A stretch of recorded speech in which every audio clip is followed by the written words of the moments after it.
Alexandre III de Macédoine, plus connu sous le nom d'Alexandre le Grand, reste l'une des figures les plus captivantes de l'histoire. Sa vie, bien que brève, fut un tourbillon de conquêtes et de transformations culturelles. Il a sculpté un empire s'étendant de la Grèce à l'Inde, laissant une marque indélébile sur le monde antique. Son nom résonne à travers le temps, synonyme d'ambition, de génie militaire et d'une vision qui a transcendé son époque. L'impact d'Alexandre fut profond et considérable. Il a renversé des empires, fondé des villes et répandu la culture hellénistique sur de vastes territoires. Ses stratégies militaires sont encore étudiées dans les académies militaires aujourd'hui. En 13 ans, il a conquis le puissant empire perse, étendant sa domination sur 3 continents. Il a inspiré une loyauté indéfectible à ses troupes, les menant à la victoire contre des obstacles apparemment insurmontables.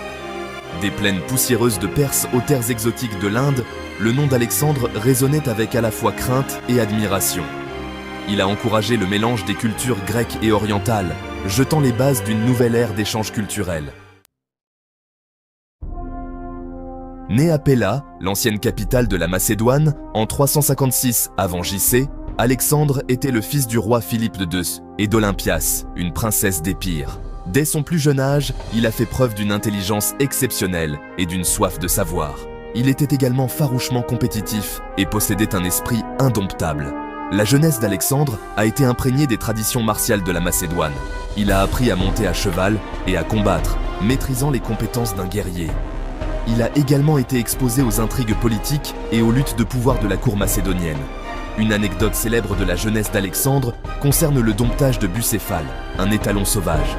Reconnaissant le potentiel de l'animal, Alexandre l'a approché avec confiance et calme, réussissant à le monter et à le chevaucher. Cet épisode a mis en valeur le courage, l'intuition et la capacité d'Alexandre à se connecter même avec les créatures les plus sauvages. Ce mélange de courage, d'intelligence et d'empathie lui servira bien dans ses conquêtes ultérieures. À l'âge de 13 ans, Alexandre fut confié à la tutelle du célèbre philosophe Aristote.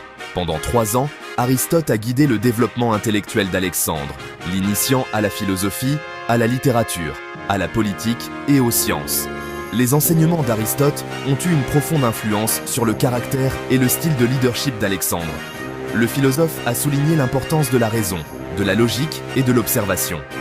Il a encouragé Alexandre à remettre en question les hypothèses et à rechercher la connaissance par l'enquête et l'exploration. Aristote a également inculqué à Alexandre un profond respect pour la culture grecque et les idéaux de la polis. Il lui a présenté les œuvres d'Homère, en particulier l'Iliade, qui est devenu le livre préféré d'Alexandre. Le lien entre le professeur et l'élève était fort, et l'influence d'Aristote sur le développement intellectuel d'Alexandre fut immense. Ces leçons se révéleront précieuses lorsqu'Alexandre se lancera dans ses conquêtes, rencontrant diverses cultures et naviguant dans des paysages politiques complexes. En 336 avant JC, Philippe II fut assassiné dans des circonstances mystérieuses, laissant le trône macédonien à son fils de 20 ans, Alexandre. L'ascension au pouvoir d'Alexandre ne s'est pas faite sans défi. Il a dû faire face à des dissensions internes et à des menaces externes de la part des royaumes voisins. Alexandre a agi rapidement et de manière décisive pour consolider son pouvoir. Il a impitoyablement réprimé toute opposition, démontrant sa force et sa détermination. Il a obtenu la loyauté de l'armée macédonienne, une étape cruciale pour assurer sa position. Son autorité fermement établie, Alexandre tourna son attention vers l'Empire perse. Il voyait les vastes richesses et ressources de la Perse comme un moyen de réaliser sa grande vision d'un monde unifié. Alexandre a hérité d'une armée bien entraînée et disciplinée de son père, mais il a également introduit ses propres innovations et son génie tactique. En 334 avant JC, Alexandre se lança dans sa campagne contre l'Empire perse, traversant l'Hellespont avec une armée d'environ 35 000 hommes. Sa première victoire majeure eut lieu à la bataille du Granique, où il vainquit décisivement les satrapes perses. Cette victoire ouvrit la voie à l'avancée d'Alexandre en Asie mineure. Le génie militaire d'Alexandre s'est pleinement manifesté au cours de ses campagnes. Il employait des tactiques innovantes, adaptant ses stratégies au terrain et à l'ennemi auquel il était confronté. La bataille d'Issos, livrée en 333 avant JC, fut une autre victoire retentissante pour Alexandre. Il affronta le roi perse Darius III lui-même, infligeant une défaite écrasante à l'armée perse. Darius s'enfuit du champ de bataille, laissant derrière lui sa famille, qu'Alexandre traita avec respect et courtoisie. Les victoires d'Alexandre se poursuivirent alors qu'il s'enfonçait plus profondément en territoire perse. Il captura Tyr après un long siège et avança en Égypte, où il fut accueilli en libérateur et couronné pharaon. La bataille décisive entre Alexandre et Darius III eut lieu à Gaugamel en 331 avant JC. Malgré son infériorité numérique, les tactiques supérieures d'Alexandre et le courage indéfectible de ses troupes assurèrent une victoire décisive. Darius s'enfuit à nouveau, laissant Alexandre s'emparer du titre de roi de Perse. La bataille de Gaugamel marqua la fin de l'empire achéménide. La victoire d'Alexandre témoignait de son génie militaire et de l'efficacité de son armée.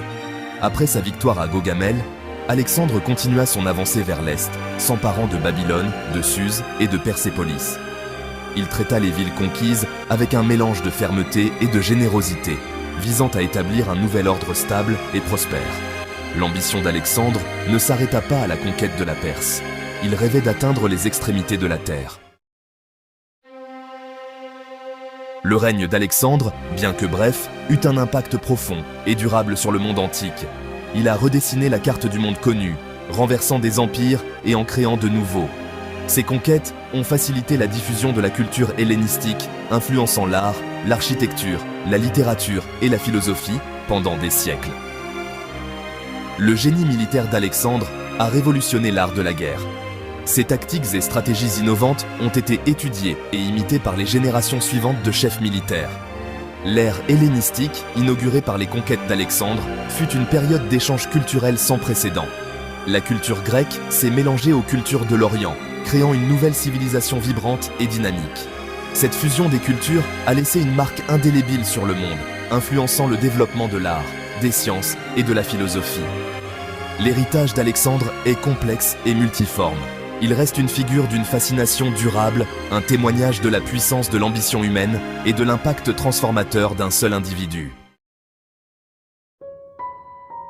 En 323 avant JC, à l'âge de 32 ans, Alexandre le Grand mourut à Babylone. Les circonstances entourant sa mort restent entourées de mystères. Diverses théories ont été proposées, allant de l'empoisonnement au paludisme ou à d'autres maladies. La nature soudaine et inattendue de sa mort a alimenté les spéculations et les intrigues. L'absence d'un successeur clair a conduit à une lutte de pouvoir entre les généraux d'Alexandre, connus sous le nom de diadoques. Son vaste empire fut divisé en plusieurs États successeurs, chacun dirigé par l'un de ses généraux. Ces États successeurs ont continué à diffuser la culture hellénistique, mais ils se sont également engagés dans de fréquents conflits les uns avec les autres. Le mystère entourant la mort d'Alexandre continue d'intriguer les historiens et les chercheurs. Le vide de pouvoir laissé dans son sillage a conduit à une instabilité politique importante et à la fragmentation de son vaste empire.